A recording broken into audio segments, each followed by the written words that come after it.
చోటు చేసుకుంటా ఉన్నాయి. చూస్తూ ఉన్నాం వైసీపీ నేతలు ఎవరు కూడా అంటే గెలిచిన వాళ్ళు జగన్మోహన్ రెడ్డితో పాటు 11 మంది ఎవరు అసెంబ్లీ సమావేశాలకైతే హాజరు అవ్వలేదు. సో డుమ్మా కొట్టారు ఈసారి కూడా. సో ఖచ్చితంగా మాకు ప్రతిపక్ష హోదాను ఏదో ఇస్తేనే మేము ఖచ్చితంగా ఇటు సమావేశాలకు వస్తామని చెప్పి మళ్ళీ జగన్మోహన్ రెడ్డి హడావిడి చేసినటువంటి దృశ్యం కూడా మనం ఇప్పుడు చూసాం. సో ఈ నేపథ్యంలో పూర్తిగా అసెంబ్లీ సమావేశాలను జగన్ పార్టీ ఎమ్మెల్యేలు అయితే బహిష్కరించాలని చెప్పుకోవచ్చు.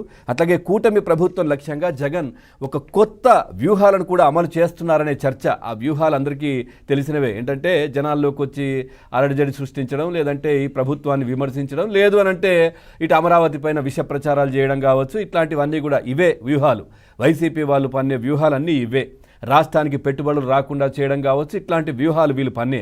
వీళ్ళు పన్నే వ్యూహాలు ఏదో రాష్ట్రానికి లబ్ధి కాదు, రాష్ట్రాన్ని ఇబ్బంది పరిచే వ్యూహాలే వీళ్ళు పన్నేది. సో అదేవిధంగా మనం చూసాం మొన్న ఏదో తాజాగా పార్టీ కార్యకర్తలకు మద్దతుగా డిజిటల్ బుక్ ఆవిష్కరించారు జగన్మోహన్ రెడ్డి. అది కూడా చూసాం.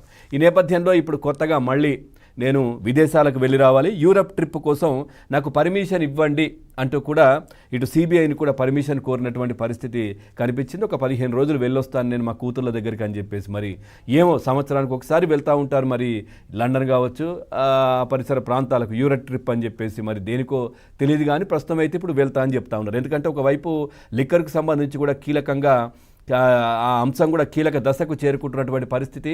జగన్మోహన్ రెడ్డి కుటుంబీకులు ఎవరైతే సునీల్ అనిల్ రెడ్డి ఉన్నారో వాళ్ళ ఇళ్ల వరకు కూడా, వాళ్ళ కార్యాలయాల వరకు కూడా ఇటు సిట్టు వెళ్ళినటువంటి పరిస్థితి మనం చూసాం. ఎంక్వైరీలు జరుగుతూ ఉన్నాయి, తీసుకొస్తూ ఉన్నారు, జప్తులు చేస్తూ ఉన్నారు, కొన్ని తర్వాత డాక్యుమెంట్లు కూడా స్వాధీనం చేసుకుంటున్నారు.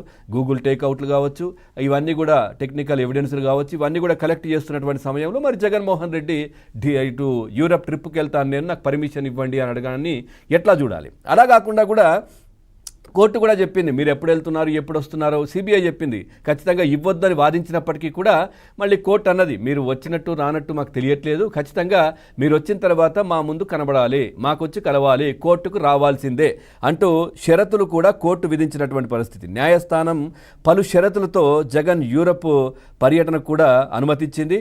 సిబిఐ పూర్తిగా దీనికి సంబంధించి అంటే పూర్తి వివరాలు, మీ షెడ్యూల్, ఎక్కడెక్కడికి వెళ్తున్నారు, ఏం చేస్తున్నారు, ఇవన్నీ కూడా సిబిఐకి ఇవ్వాలి. అలా విధంగా యూరప్ నుంచి తిరిగి వచ్చిన తర్వాత నవంబర్ 14వ తేదీలోపు వ్యక్తిగతంగా కోర్టుకు హాజరై నేను వచ్చాను, నేను ఇక్కడే ఉన్నాను అని జగన్మోహన్ రెడ్డి నిరూపించుకోవాలి.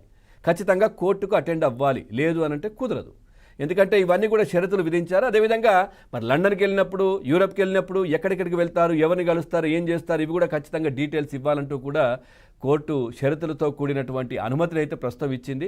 మరి చూడాలి మరి ఏమవుతుందో ఏంటో అనేది. మరి జగన్మోహన్ రెడ్డి లండన్కి వెళ్ళి ఇక్కడ ఎట్లాంటి కార్యక్రమాలు ఉంటాయి, లేదా వచ్చిన తర్వాత మరి వైసీపీ వాళ్ళు చెప్తా ఉన్నారు అన్న దిగిన తర్వాత అప్పుడు ఉంటుంది మొత్తం రోడ్లపైన ధర్నాలలో పాల్గొంటారు, అదేవిధంగా నిరసన కార్యక్రమాల్లో పాల్గొంటారు, ఇంకా అప్పుడు మొత్తం రోడ్డు మీదే అంటూ కూడా అందరూ మాట్లాడుతున్నారు వైసీపీకి సంబంధించిన వాళ్ళు. చూడాలి మరి ఏం చేస్తారో జగన్మోహన్ రెడ్డి వచ్చిన తర్వాత.